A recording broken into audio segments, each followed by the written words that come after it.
Welcome back to Digiburst, guys. You really enjoyed the BT10 combos that I just did earlier, so I am back again to show you more BT10 combos to get you ready for the new meta. And you guys were very vocal about wanting to see DarkKnightmon combos, so I'm going to start off with that one right now. So for this combo, we have a couple of DarkKnightmons in our hand, the new BT10 one and the old BT7 one.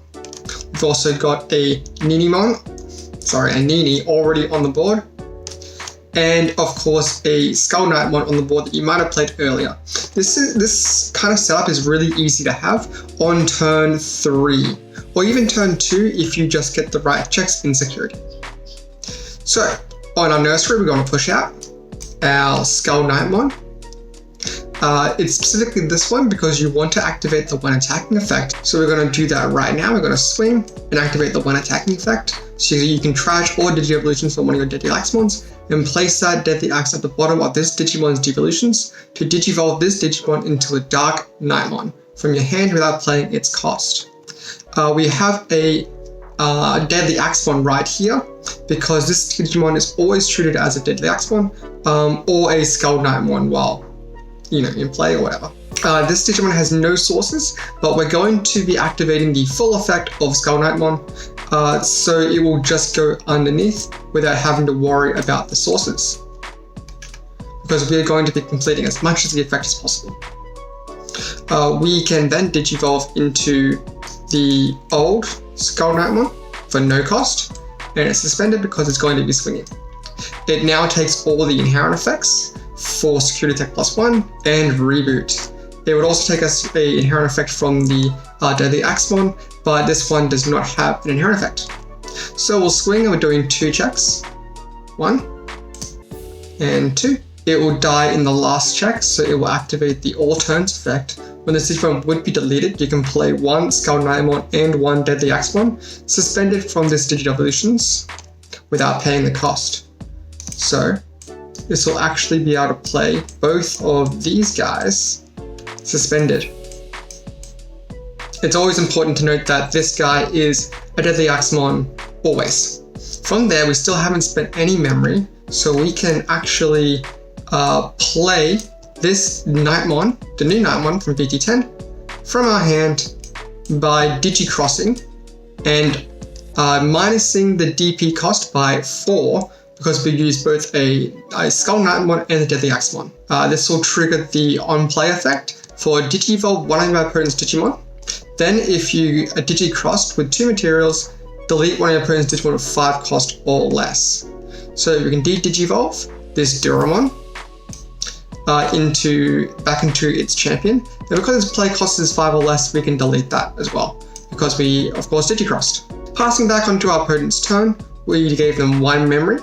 Our Ninimon, sorry, I keep saying Ninimon. Our Nini Tamer here gives our Digimon blocker on my opponent's turn, because it is a Dark Knight or a Twilight. It's both. So yeah, if my opponent were to swing with the Ragnar, we can block with the DarkKnightmon. The Dark Knight will trigger its all turns effect, where if the Digimon would be deleted, you can return a level 4 or lower black Digimon to play a Skull Knight or Deadly Axe from its Digi-evolutions. So on deletion, and then we can return one of these and add the other one to the hand. This one's got an on-play effect, so we will add this one back to hand and play the Skull Knightmon Mighty Axe mode. It's important to know that Nini makes it a blocker too, so if you were to swing with this, then we can block it again and actually save ourselves when we're on very low security like we are now. But we'll also activate the on play effect for revealing 3 and then adding 1. And that's the very, very simple combo of Skull Knightmon. There isn't too much comboing with this deck, but there is quite a lot you can do with it just from general good value deck. And that's generally what you're going to see with the Skull Knightmon. It's just general good value and less combo orientated. We'll move on to the next combo, which is Minerva. Alright guys, so here we have Minervamon. Apologies if I look a little bit different. I needed to re-record this one because I wanted to make sure I fixed up an error that I made in the first video. So all you need for this is a level 5 coming out of your nursery or anywhere on the board as long as it's around. You need at least 3 memory to make this work. You can easily manipulate this with cards like Jack Raid in order to make sure you have enough memory. And you need maybe a bunch of Minervamons and Revive from the Darkness as well. All the other copies are just extras in case you want to loop it, which is why it's called a Minerva Loop. And of course, Lilithmon is there in order to recycle cards if you need them to keep going with your loop. So, in your nursery phase, we'll push out our level 5.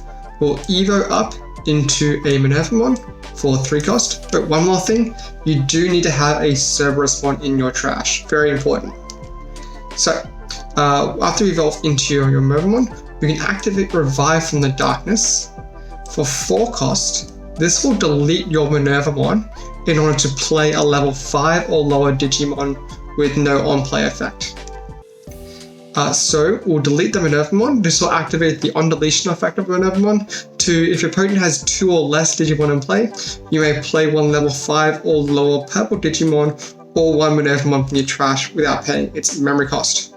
So at the moment my opponent only has the 1 Digimon, so we will delete our Minervamon, triggering any on-deletion effects.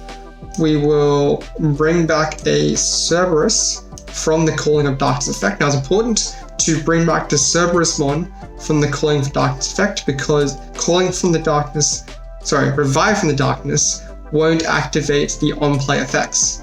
But when you activate the on-deletion from Minervamon, you will be able to bring back your Werewolf mode, which will activate the on-play effect.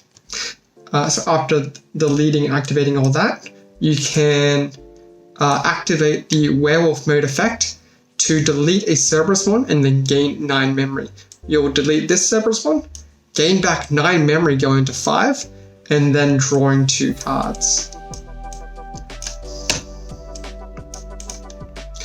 And that's essentially the combo, but you can keep repeating this if you... This has Rush, so you can do a sneaky swing in here, so check the security. Remove that one. Evo up into Minervamon for 3 cost. Then activate another Revive to delete this. Bring back Cerberus, Minerva, bring back Werewolf. This is 4 cost for the Revive. Delete the Cerberus, gain back 9 memory going to 7, and then drawing 2 cards. Just solid, super solid stuff. Getting that net memory gain is really good because you can keep looping this with Rush. Security check, it's very nice. Evo up, here another Minervamon, 3 cost, going to 4, and then kill it again. Bringing back your Werewolf mode and your Cerberusmon, getting back 9 memory. Now you've got so much more to work with. And even if you run out of copies of your Revive or your Minervamons from your trash, you can recycle them again with your Lilithmons and your Calling from Darkness. So if you ran out of Revives, you can Evo up this into here, like so, for 3 cost. And then you can, this Cerberus is deleted through the Cerberus Werewolf mode effect. Evo up here for 3 cost, use the effect, gain back your Revives, and then you're set to go next turn, as long as you're able to set up another Minervamon. And that's an excellent combo for purple, considering how orientated purple is for its combos. Really, really excited to see this and how it evolves from the good old Lilith Loop and creepy combo of how it was back in BT8. Definitely one for you to keep an eye out for. And now onto our next combo. Alright, so RagnaLord. For this combo, you need to have both a black and a red source on the board. Doesn't have to be a Digimon, it could be a Tamer, just to make sure your red and black options are online, because we're going to start on 4 memory and we're going to play the new option card, which is both black and red, Contradictory Allies. This is a new sort of memory boost with, semi-delay card that you can play for 4 cost. And it lets you play a Digimon with 7 cost or less with lettering arms and its traits from your hand without paying the cost, and then it stays around in the battle area. So you can go ahead and play this Doraemon for free. really nuts considering it's 7 cost, and we only paid 4 for it. We'll then digivolve this into a RagnaLoardmon for 4 cost, and then activate the RagnaLoardmon effect. This will reveal the top 3 cards, and then play a 7 cost from the deck, from the revealed cards, and then bottom deck the rest. So I've displayed a variety of cards you could potentially reveal, and generally you just want the best one from this. And on play effects is always nice for that too. So just for an example, we'll get the RagnaLoardmon here. On play, you can place this Digimon on the bottom of a legendary arms, and then of course it gets reboot. So you can do it like that, and then it'll get reboot. Or, just to go through the effects, you could place something like this guy, which will put underneath it to reveal the top card, and if it's a 7 cost or less, you can put it in play, or add it to the hand if it's not. So, we could do that and play this. It also gets the blocker from underneath the Loardmon, which is super solid. Always block is really nice, especially on a big beefy guy like this one here. End of your turn, you can DNA Digivolve this Digimon and one of your Digimon in play from your hand by paying its DNA equivalent cost. Now, unfortunately, we don't have the 2 level 6s necessary, but potentially next turn, you can evo this up here. Say you're on 2, evo this up here. Spend the 3 in order to do it, and then end of turn you can DNA with both of these guys into your RagnaLord for the cost of the Digivolving. Actually, it's 0 cost if you DNA, so don't need to worry about that. And then when Digivolving, you can Blitz, which is super strong, especially if you need to hit out for game. And when DNA Digivolving, for each level 4 Digi-evolution cards in this Digimon trait, list one of your opponent's Digimon with a play cost of 20 or less and trash top of your opponent's security stack. That's nuts. That's so nuts. Because if your opponent has 1 security, you can trash 1 and then hit for game with the Blitz. Nuts. And deleting an opponent's Digimon with 20 cost or less, that's pretty much everything at the moment. And there's no effects that can manipulate play cost, so yeah, that can kill anything. And of course it has the all turns once per turn. When a card is removed from either player's security stack, unsuspend this Digimon. So if you were to activate the when Digivolve effect to trash an opponent's stack, it will of course unsuspend, so you can potentially hit again. That's nuts. That's super good. I love that. And man, Ragnamon's just going to be hitting face all day in BT10. And for the last combo of today, we have Gammamon. So for this Gammamon combo, we assume we have a couple of heroes on the board. This one, of course, setting your memory to 4 and boosting a level 5 when it punches, or a Gammamon in name. And hero here can give a Digimon with Gamma in its evolution cards, security attack +1. So we can move up our cause Gammamon and DNA both of these guys into a Chimeramon for free. Chimeramon effect will activate, putting a level 5 or lower into the sources of it, and then it counts all its colors. It's got red, blue, purple, and of course white, so it will get -4000 DP to my opponent's board. And then it also gets +4000 because it is 4 colors or more. With the -DP, we can of course kill this Gammamon, and then we didn't spend any memory from that. That's solid. Now, having a look at the inherent effects, the Chaos Wisemon has the inherent effect for this Digimon gains all effects of cards in its Digi-evolutions with Gammamon in their name. It's gonna be really nuts. Let me just show you, because this Chimeramon will gain, of course, the retaliation and on deletion effect for this Glitzu Gammamon. It's going to gain can't be blocked from this cause Gammamon, and it's going to gain can attack your opponent's unsuspended Digimon.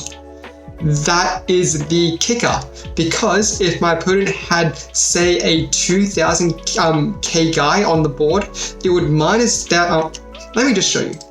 let me just pull out a card right here. If they had the Minervamon on the board right here, it would lose 4,000 DP from the Chimeramon, and then the Chimeramon can just punch it. And it's bigger. So huge. This isn't even considering the fact that we can tap a hero here to boost it by another 2k, making it 14k over a 7,000 guy. That's really nuts considering that it's even bigger than this Omnimon if you minus DP from it, because this Omnimon will become 11k. And of course this Chimeramon will be 14, so just big punching.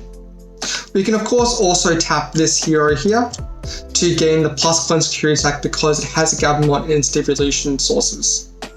One unfortunate thing about this combo is that you need to remember that Chaos Wisemon is not a Gammamon in name, which means the Digimon that is Chimeramon won't be inheriting this your turn once per turn. When one of your Digimon becomes suspended, plus 2,000 DP, and gain a security attack if it's 12,000 or more. Unfortunately, we won't get that because Chaos Wisemon is not a Gammamon in name.